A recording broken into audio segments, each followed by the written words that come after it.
sama-sama tayong magiging karakli.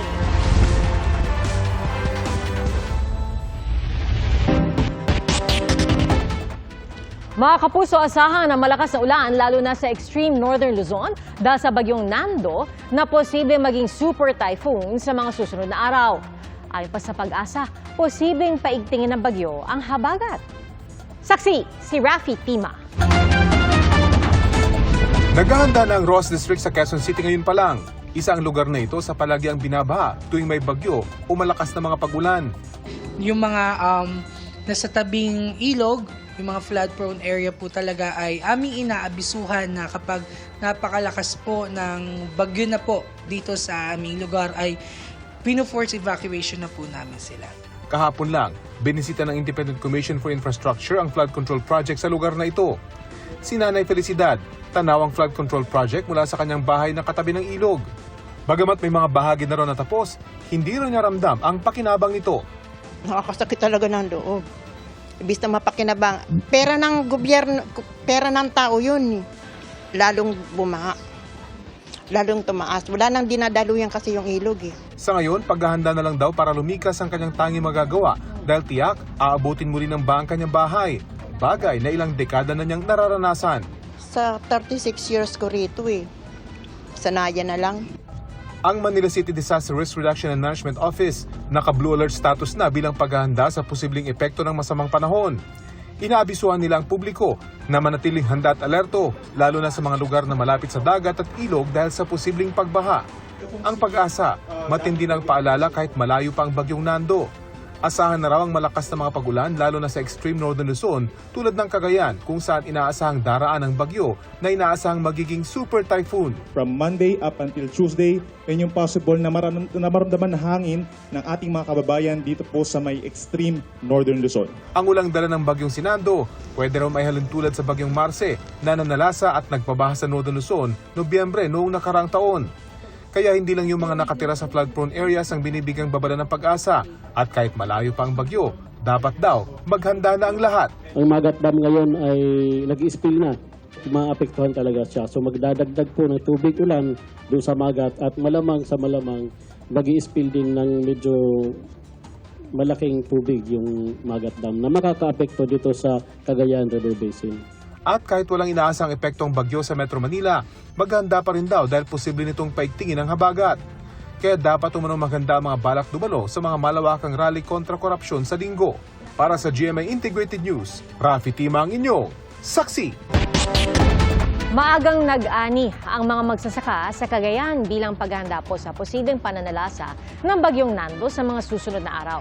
At ang mga lokal na pamahalaan sa iba't ibang lugar, nakaantabay na rin para matiyak ang kaligtasan ng kanilang mga nasasakupan.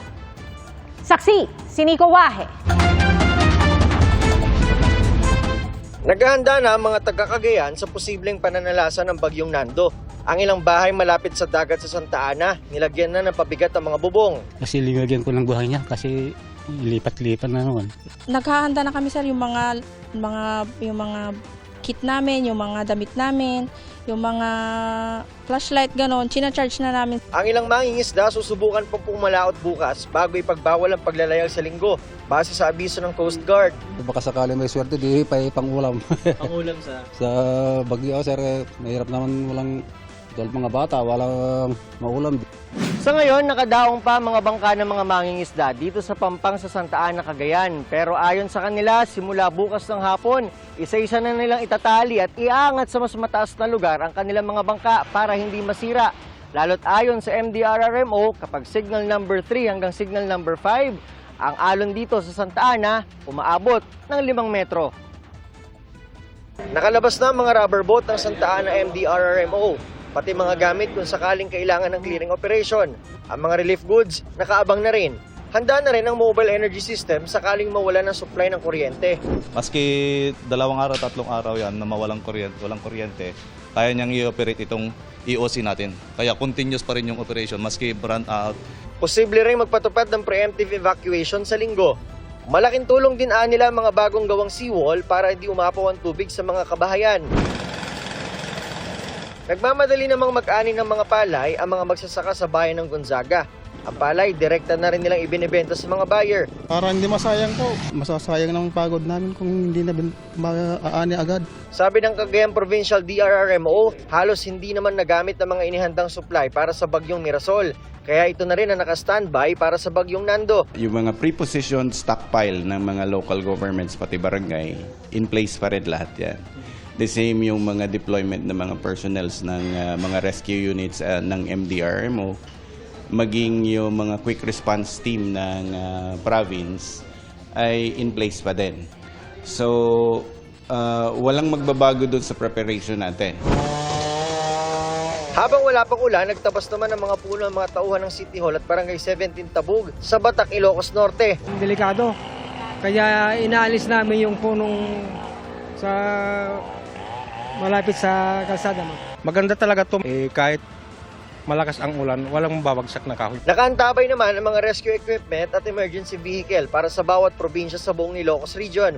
Naka-red alert status na rin ang lahat ng kapitolyo roon.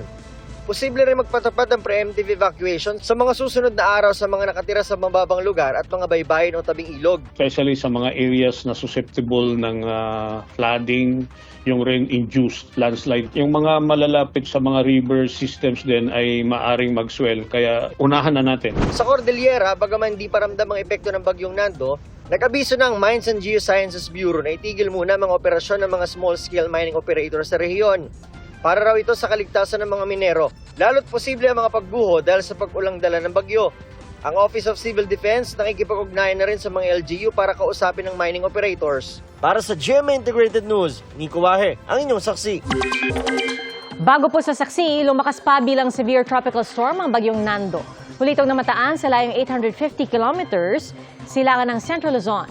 At base sa forecast track ng Pag-asa, posibleng dumaan ang bagyong Nando o kaya mag-landfall sa Babuyan Islands mula po Lunes ng hapon hanggang Martes ng madaling araw. Pero dahil po sa tinatawag na cone of probability, pinag-iingat din ng Batanes o Cagayan dahil posibleng doon mag-landfall ang bagyo sakaling tumaas o bumaba ang track nito. At habang lumalapit, lalakas pa ang bagyo at posibleng nasa typhoon category bukas at super typhoon sa Lunes bago pa marating ang Babuyan Islands. Palalakasin din ng bagyong Nando ang habagat na magpapaulan sa iba pang bahagi ng bansa. Sa datos po ng Metro Weather, may mga pag-ulan sa halos buong Luzon, Sabado ng hapon. At kalat-kalat naman ang ulan sa Visayas at Mindanao.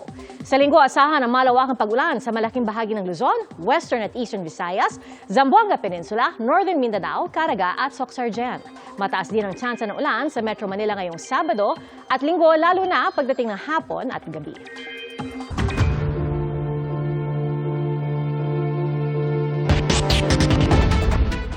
12 milyong pisong halaga ng mamahaling sasakyan ang isinuko ni dating DPWH Engineer Bryce Hernandez sa Independent Commission on Infrastructure na nag-iimbestiga sa mga flood control project. Ayon po sa komisyon, may mga impormasyong sinabi si Hernandez sa kanila na hindi pa niya nabanggit sa ibang mga pagdinig. Saksi, si Joseph Moro.